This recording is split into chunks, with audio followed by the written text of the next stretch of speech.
Salut les amis, on se retrouve aujourd'hui pour une nouvelle vidéo. Moi c'est Lamine. Dans cette nouvelle vidéo, on va parler de parrainage en Ukraine. Vous savez, récemment, j'ai reçu plein de questions de la part des étudiants en ce qui concerne le parrainage en Ukraine. Qui peut être le parrain et quels sont les documents que le parrain doit fournir pour nous aider dans la demande du visa. Donc avant de poursuivre sur cette question, j'aimerais vous demander de vous abonner à cette chaîne si ce n'est pas encore fait et de liker la vidéo si elle vous plaît bien sûr. Donc le parrain, normalement le parrain doit être un membre de la famille, c'est-à-dire le papa, la maman et les frères et sœurs. Donc c'est dans le cercle réduit de la famille, ça c'est la première question. Également le parrain peut être une société quelconque qui accepte de vous parrainer, donc la société dans ce cas devient votre parrain. Donc ça aussi c'est possible, on a eu des cas où des étudiants ont été parrainés par des sociétés. Donc voilà un peu qui peut être le parrain. Deuxième chose, c'est quels sont les documents que le parrain doit fournir. Donc le parrain doit vous fournir dans un premier temps les relevés bancaires des 6 derniers mois et également la lettre de prise en charge qui est faite chez un notaire. Également, vous pouvez faire la lettre de prise en charge dans un commissariat de police. Je ne l'ai jamais encore fait, mais si on s'en tient au test, normalement c'est possible. Donc l'autre chose, c'est que le parrain doit avoir au moins un compte bancaire dans lequel il y a des mouvements bancaires, c'est-à-dire des dépôts-retraits et une certaine somme sur le compte. Quand on se rend sur le site de l'ambassade de l'Ukraine, il n'est pas indiqué un montant exact que le parrain doit avoir sur son compte bancaire, mais on estime que au moins le parrain doit avoir au moins la scolarité, c'est-à-dire au moins $3000 sur son compte. Vous savez, plus le parrain a d'argent sur son compte et mieux c'est. Dans certains pays, ils vont vous demander un montant tel que le Canada, par exemple, si je ne me trompe pas. Là-bas, on parle de 12 à 13 000 dollars que le parrain doit avoir sur son compte bancaire.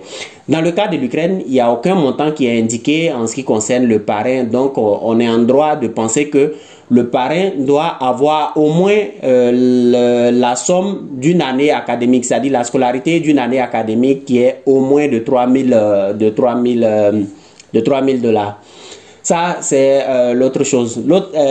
Aussi, le parrain doit se rendre à la banque pour tirer les mouvements bancaires sur son compte, c'est-à-dire les relevés bancaires des 6 derniers mois.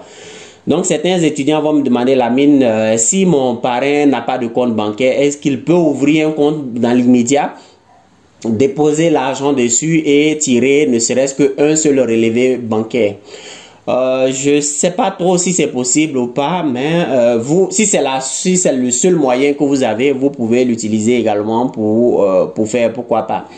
Donc tout à l'heure, je viens de dire également que le parrain doit être dans le cercle restreint de la famille. Également, vous savez, il y a quelques années de cela, quand moi-même je faisais, comment dirais-je, les démarches pour venir étudier en Ukraine, j'ai dû passer par un cousin qui est professeur. Donc, ce cousin-là n'avait vraiment rien à voir avec la famille. On avait le même nom de famille, mais voilà, c'est un cousin un peu éloigné en fait.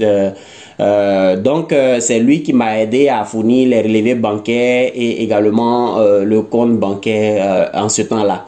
Mais parfois, les étudiants qui vont avec des relevés bancaires d'un oncle ou bien d'une tante ou bien d'un ami par exemple qui accepte de les parrainer, parfois les dossiers sont acceptés, parfois les dossiers sont rejetés. Donc l'idéal ce serait d'avoir un parrain qui fait partie de la famille proche, c'est-à-dire le papa, la maman, les frères et sœurs comme je viens de dire tout à l'heure.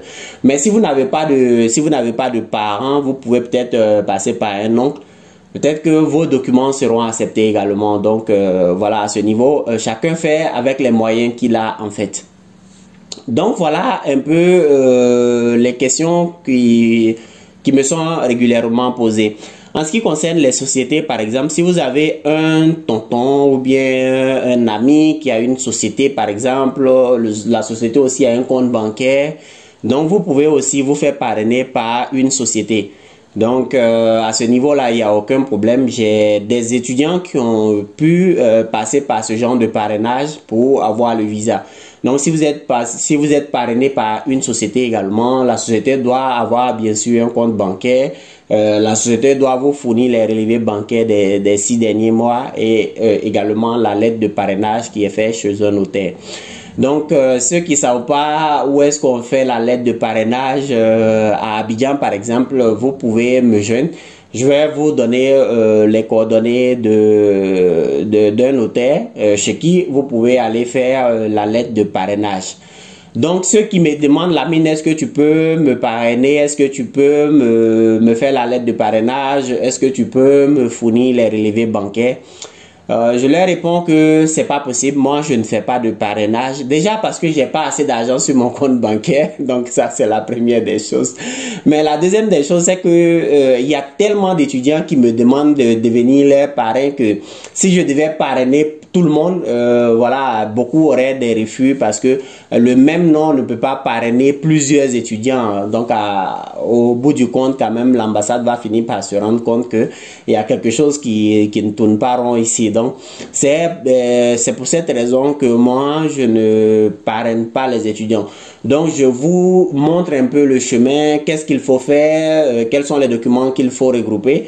Et ensuite, vous, dans votre cercle, c'est-à-dire dans votre milieu de vie, vous trouvez quelqu'un qui peut vous parrainer et cette personne-là va vous fournir les documents nécessaires pour la demande de visa.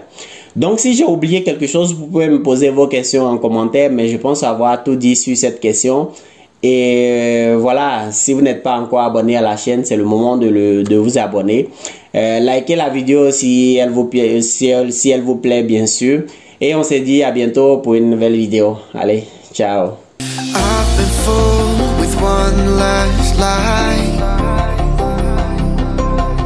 I'm gonna float and start to try. I don't want to be the shadow of the